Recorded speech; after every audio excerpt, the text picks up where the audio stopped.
CM Sai ने कमार बस्ती में बांस शिल्प को सराहा। परिवार में शादी के लिए स्वयं खरीदे पर्रा, धुकना और सुप्पा।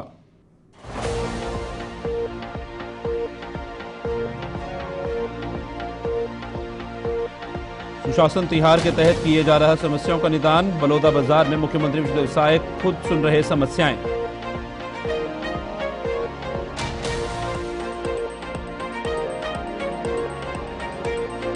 रायपुर में कांग्रेस ने तिरंगा यात्रा का किया आयोजन। बड़ी संख्या में कार्यकर्ता और वरिष्ठ नेता हुए शामिल। नमस्कार, छत्तीसगढ़ी खास खबरें देख रहे हैं आप सब। मैं हूं आपके साथ साहिल केतनी।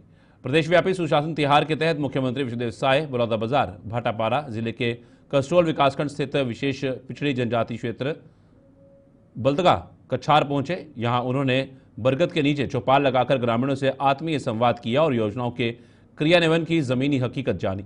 चौपाल के उपरांत वे सीधे कमार बस्ती पहुंचे, जहां बांस शिल्प से जीविका चला रहे परिवारों से मुलाकात की। मुख्यमंत्री साय ने बस्ती में कुलेश्वरी कमार के परिवार को बांस से परंपरागत घरेलू उपयोग की सामग्री पर्रा, धुकना, सुप्पा बनाते देखा। उन्होंने न केवल उनके कार्य में गहरी रुचि दिखाई बल्कि प्रत्येक वस्तु की जानकारी एवं कीमत भी खुद पूछी। मुख्यमंत्री की यह संवेदनशीलता वहां मौजूद सभी ग्रामीणों को आत्मीयता का अनुभव करा गई।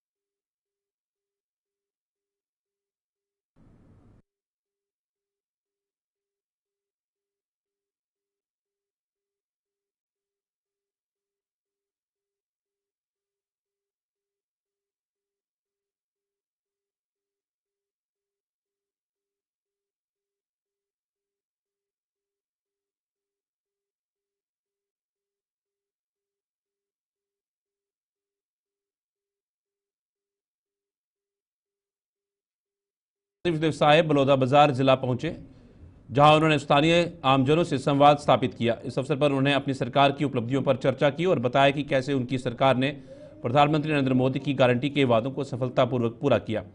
मुख्यमंत्री ने यह भी बताया कि जनता को विभिन्न योजनाओं का लाभ मिल रहा है, जिसके परिणाम स्वरूप समाज में खुशहाली और समृद्धि की अनुभव हो रहा है। और मई के अंत तक चलेगा और 3 चरणों में ये चलेगा। तो पहले तो 8 अप्रैल से 11 अप्रैल तक हमारे अधिकारी लोगों के बीच में जाकर पेटी लेकर वहाँ गए और उनकी समस्या को सुने हैं। और 12 अप्रैल से लेकर 4 मई तक उसका समाधान किए हैं। और जो जिला स्तर तक, जो कलेक्टर स्तर तक जो हो सकता था समस्या, उसका निदान किए हैं। और 5 मई से लेकर अभी तीसरा चरण शुरू हुआ है। और तीसरा चरण में हम स्वयं भी जा रहे हैं, हमारे सरकार के मंत्रीगण जा रहे हैं। सुशासन तिहार के अंतर्गत मुख्यमंत्री विष्णुदेव साय कसडोल विकासखंड के बलदा कछार पहुंचे। इस दौरान साय ने अटल डिजिटल सेवा केंद्र का अवलोकन किया। उन्होंने केंद्र संचालक वीएलए रोशन लाल पटेल से संचालन एवं उपलब्ध सेवाओं की जानकारी ली। इस दौरान बलदा कछार की बिस्नी बाई ध्रुव एवं गिरघोल की सविता ने अपने बैंक खाते से 1-1 हज़ार रुपये निकाले। मुख्यमंत्री ने कहा कि हमारी सरकार लोगों को अधिक से अधिक सुविधा मुहैया कराने के लिए प्रतिबद्ध है। अटल डिजिटल सेवा केंद्र शुरू होने से अब बैंक जाना नहीं पड़ेगा। बैंकिंग सहित अन्य सुविधाएं यहीं से मिल जाएंगी। उन्होंने ग्रामीणों को अटल डिजिटल सुविधा केंद्र का लाभ लेने को कहा।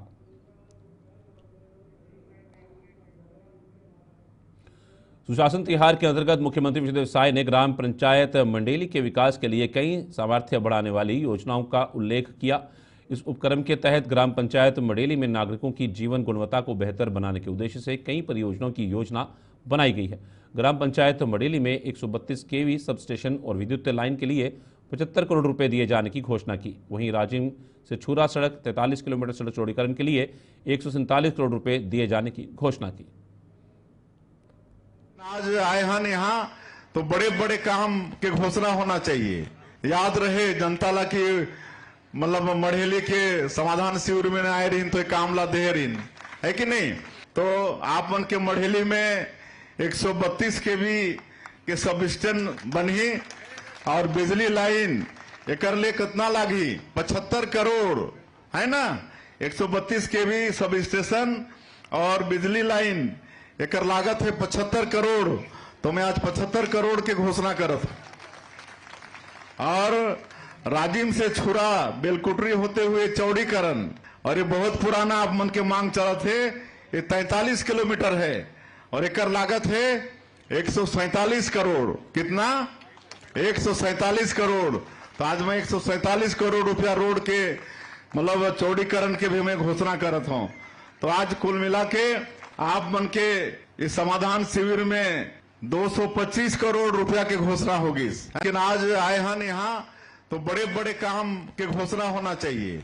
याद रहे जनता ला की मतलब मढ़ेली के समाधान शिविर में आए रही तो काम ला दे रही है कि नहीं। तो आप मन के मढ़ेली में 132 केवी के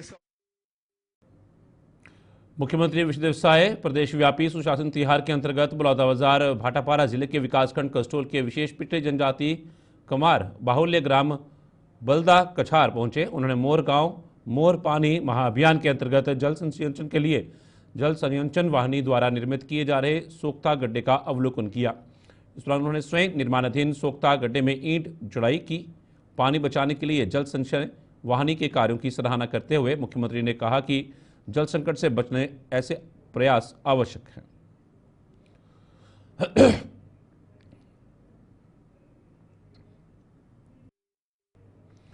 छत्तीसगढ़ डिप्टी सीएम अरुण साव ने कहा कि ऑपरेशन सिंदूर की अभूतपूर्व सफलता के बाद पूरे देश में गर्व और खुशी का माहौल है। उन्होंने कहा कि यह ऑपरेशन भारत की सैन्य क्षमता और दृढ़ संकल्प का प्रतीक है, जिससे न केवल देशवासियों का मनोबल ऊंचा हुआ है बल्कि अंतर्राष्ट्रीय स्तर पर भी भारत की ताकत को मान्यता मिली है। डिप्टी सीएम साव ने स्पष्ट कहा कि पूरी दुनिया आज पाकिस्तान के खिलाफ भारत के साथ खड़ी नजर आ रही है, जो भारत की कूटनीतिक सफलता का भी संकेत है। पहलगाम की घटना के बाद जिस प्रकार से पहलगाम में निर्दोष निहत्थे पर्यटकों पर बर्बरता पाकिस्तानी आतंकवादियों ने किया, चिन्हित करके उनके साथ बर्बरता की, और इसलिए भारत ने बहुत कड़ा रुख आतंकवाद के खिलाफ अपनाया, कठोर निर्णय किए, संयम रखते हुए जो आतंकवाद के अड्डे थे, जो उनका ट्रेनिंग सेंटर था, उनका मुख्यालय था, उसे भारत ने नेस्तनाबूद किया। लेकिन पाकिस्तान अपनी नापाक हरकतों से बाज नहीं आ रहा है। भारत की सेना पूरी तरह से सक्षम है। नरेंद्र मोदी जी के नेतृत्व में देश में एक मजबूत और सशक्त सरकार है, और इसलिए पाकिस्तान को कड़ा जवाब भारत की ओर से मिलेगा और पाकिस्तान के सारे मंसूबे नाकामयाब होंगे। देखिए, आज पाकिस्तान के हालात पूरी दुनिया के सामने है। जिस प्रकार से आतंकवादियों के जनाजे का मंजर दिखा, कैसे पाकिस्तान की पुलिस, पाकिस्तान की आर्मी सैल्यूट करते हुए दिखी, कैसे आतंकवादियों के जनाजे पर पाकिस्तान का झंडा दिखा, ये बताता है कि क्या संबंध है आतंकवादियों से। और इसलिए आज पूरी दुनिया भारत के साथ खड़ी है। भारत के कार्रवाइयों का भारत पाकिस्तान के बीच बढ़ते तनाव को लेकर पूर्व सीएम भूपेश बघेल ने कहा कि आतंकवाद के सफाये के लिए सेना लगातार कोशिश कर रही है, वहीं पाकिस्तान के अटैक को रोकने में भी सफल हो रही है। भारतीय सेना जितनी तारीफ की जाए कम है। कांग्रेस ने भी सरकार के एक्शन का समर्थन करने का फैसला किया है। सेना की दुनिया में जो पहचान है उससे और गर्व हो रहा है। के सफाये के लिए भारतीय सेना जो लगातार प्रयास कर रही है और सफलतापूर्वक 9 ठिकानों पे का सफाया किया है, और जिस प्रकार से पाकिस्तान के जितने मिसाइल हैं जो भारत के रिहायशी इलाकों में या धार्मिक स्थलों में जो गिराए जा रहे हैं, उसे सफलतापूर्वक उसे रोकने का काम कर रही है। उसकी जितनी प्रशंसा की जाए वो कम है। और कांग्रेस पार्टी ने प्रत्येक राज्य के मुख्यालय में जय हिंद तिरंगा यात्रा निकाली गई और बड़ी संख्या में लोग इसमें शामिल हुए। मैं सभी को धन्यवाद देता हूं। और जिस प्रकार से कांग्रेस पार्टी और पूरा इंडिया अलायंस ने एकजुटता का प्रदर्शन किया है और भारत सरकार को हर परिस्थिति में समर्थन देने का फैसला किया है, ये देश के 140 करोड़ जनता एकजुट है, सेना के साथ है और हमारे बहादुर सेना जो पूरे देश का दुनिया में इसकी अपनी पहचान है, उसके अनुरूप कार्रवाई कर रही है। और हम सब छत्तीसगढ़ में 18 लाख परिवारों को मोर आवास अधिकार योजना के तहत मकान देने का लक्ष्य सरकार ने रखा है। इसी कड़ी में 13 मई को अंबिकापुर के पीजी कॉलेज ग्राउंड में प्रस्तावित मोर आवास मोर अधिकार कार्यक्रम में केंद्रीय मंत्री शिवराज सिंह चौहान शामिल होंगे, जिसको लेकर सरगुजा पहुंचे गृह मंत्री विजय शर्मा, वित्त मंत्री ओपी चौधरी ने अधिकारियों के साथ कार्यक्रम स्थल का निरीक्षण कर अधिकारियों को आवश्यक दिशा निर्देश दिए। माननीय शिवराज सिंह चौहान जी का 13 तारीख को यहाँ पर आने का है। छत्तीसगढ़ में भाजपा की सरकार जब बनी थी तो बनने वाली सरकार ने माननीय विष्णुदेव साय जी के नेतृत्व में निर्णय लिया था कि पहली कैबिनेट की बैठक का पहला प्रस्ताव होगा और वो 18 लाख आवास गरीबों को दिए जाएंगे। माननीय विष्णुदेव साय जी की सरकार ने वो फैसला किया।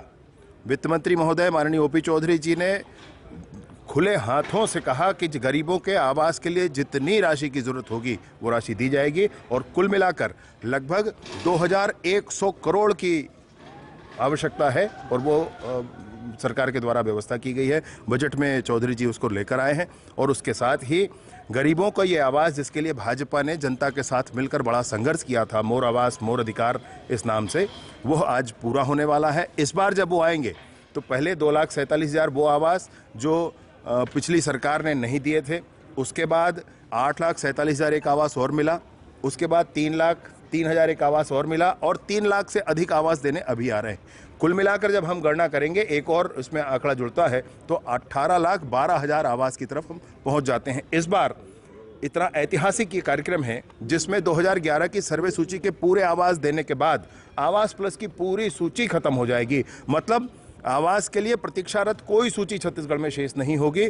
साथ ही साथ नए आवासों का जो चिन्हांकन है, नए आवासों के लिए जो सर्वे है, उस काम के लिए भी हम आगे बढ़े हैं। अभी वो काम चल रहा है। 20 लाख से अधिक नए लोगों के नाम जुड़ चुके हैं। छत्तीसगढ़ में मॉक ड्रिल का जो विषय आया था वो पूरा हुआ है। बहुत अच्छे से छत्तीसगढ़ की जनता ने उसमें सहयोग किया है और जब पुराने 1971 की युद्धों को याद करके बुजुर्गों ने बताना शुरू कर दिया कि हमें युद्ध में। इसके बाद डिप्टी सीएम व वित्त मंत्री के द्वारा जिला पंचायत सभा कक्ष में रजिस्ट्री में 10 नई क्रांतियों को लेकर कार्यशाला में शामिल हुए और इस विषय को लेकर विस्तृत जानकारी दी और इससे होने वाले फायदों के बारे में जानकारी दी। साथ ही किस प्रकार रजिस्ट्री कराने में लोगों को इसका फायदा मिलेगा और कैसे होने वाली फर्जी रजिस्ट्री को रोका जाएगा, इसके बारे में भी वित्त मंत्री ने जानकारी साझा की। पंजीयन एक महत्वपूर्ण काम होता है, हर व्यक्ति का जीवन में उसकी ज़रूरत पड़ती है और 40 से 50 लाख लोग पंजीयन कार्यालयों में साल भर में जाते हैं। आज हमारी सरकार द्वारा हमारे मुख्यमंत्री जी के नेतृत्व में 10 अलग अलग क्रांतियां, अलग अलग रिफॉर्म्स पंजीयन की दृष्टि से लाए गए हैं। ये रिफॉर्म लागू करने के लिए सरकार समर्पित होकर काम कर रही है और 1-2 महीने के अंदर आपको पूरा आमूलचूल परिवर्तन दिखाई देगा। और इस दृष्टिकोण से आधार कार्ड का इंटीग्रेशन, ताकि फर्जी व्यक्ति दूसरे के नाम से जमीन रजिस्ट्री ना कर पाए भविष्य में, या फिर जियो टैगिंग के माध्यम से, सुगम ऐप के माध्यम से फोटोग्राफ और जियो टैगिंग करके एक जगह की ज़मीन को दूसरे जगह दिखाकर रजिस्ट्री ना करा पाएँ, या सर्च इंजन को इस्टेब्लिश करना, या डिजी लॉकर सुविधा प्रदान करना, या ऑटो म्यूटेशन स्वतः। राजधानी रायपुर में कांग्रेस पार्टी द्वारा भव्य तिरंगा यात्रा का आयोजन किया गया। छत्तीसगढ़ को प्रदेश कांग्रेस कमेटी के अध्यक्ष दीपक बैज के नेतृत्व में बड़ी संख्या में कार्यकर्ता और वरिष्ठ नेता शामिल हुए। यह तिरंगा यात्रा भारतीय सेवा के शौर्य के सम्मान में आयोजित की गई, जो इंदिरा गांधी चौक से कालीबाड़ी होते हुए जय स्तंभ चौक तक निकाली गई। इस मौके पर नेताओं ने भारत और पाकिस्तान के बीच भारत की वीरतापूर्ण कार्रवाइयों को याद करते हुए देश के शौर्य और पराक्रम को नमन किया। मल्लिकार्जुन खड़गे जी के नेतृत्व में, उनके निर्देश पर, हमारे नेता माननीय राहुल गांधी जी के निर्देश पर छत्तीसगढ़ प्रदेश कांग्रेस कमेटी ने आज तिरंगा यात्रा निकाली। ये तिरंगा यात्रा हमारी तिरंगा की शान के लिए, हमारी तिरंगा की मान के लिए, जान के लिए ये तिरंगा यात्रा है। इसलिए कि वर्तमान परिस्थिति में पूरा देश चाहता है आतंकवाद को खत्म करना है, आतंकवाद को मुंहतोड़ जवाब देना है। और जिस तरह से पहलगाम में घटना हुई, दोबारा हमारे देश में नशीली दवाओं की बिक्री और तस्करी के मामले में 2 आरोपियों को अंबिकापुर की गांधीनगर पुलिस ने गिरफ्तार करने में कामयाबी हासिल की। इनके कब्जे से 20 लाख की दवाइयां जब्त की गई हैं। बताते चलें कि गंगापुर निवासी पंकज गुप्ता के किराए के मकान में दबिश देकर बड़ी मात्रा में इन नशीली दवाइयों को जब्त किया गया। एनडीपीएस एक्ट के तहत कार्रवाई की गई। महासमुंद जिले के पूर्वी अंतिम छोर में स्थित कोमा खान में भगवान परशुराम जयंती के उपलक्ष्य पर 30वां भव्य उपनयन संस्कार का आयोजन 7 एवं 8 मई को संपन्न हुआ। ये दिव्य उपनयन संस्कार समारोह सर्व ब्राह्मण समाज के राष्ट्रीय अध्यक्ष ललित मिश्रा के मुख्य अतिथि में संपन्न हुआ। कार्यक्रम की अध्यक्षता ब्राह्मण समाज के अध्यक्ष शिव उपाध्याय ने की। विशिष्ट अतिथि के रूप में उड़ीसा के पूर्व सांसद बसंत पंडा, प्रांतीय युवा अध्यक्ष स्वप्निल तिवारी, समाजसेवी एवं ब्राह्मण समाज के संरक्षण विश्वनाथ पाणिग्रही सम्मिलित हुए।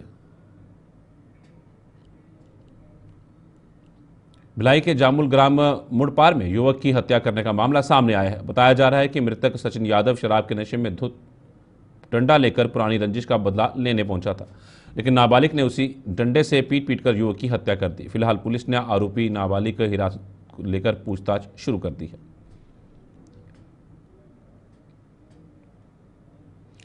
अंबिकापुर में बकरी चोरी करने गए अज्ञात आरोपी ने ग्रामीण की निर्मम हत्या कर दी। हत्या की वारदात को अंजाम देकर आरोपी मौके से फरार हो गए। बताते चलें कि गेरसा निवासी 45 वर्षीय रैदू नागवंशी ने अपने घर में 45 से ज़्यादा बकरियां पाल रखी थी। इसी कड़ी में चोरों ने वारदात को अंजाम देकर 4 बकरियों की चोरी की और भाग गए। पूरा मामला सीतापुर थाना क्षेत्र के ग्राम सरगा टोंगरी पारा का बताया जा रहा है।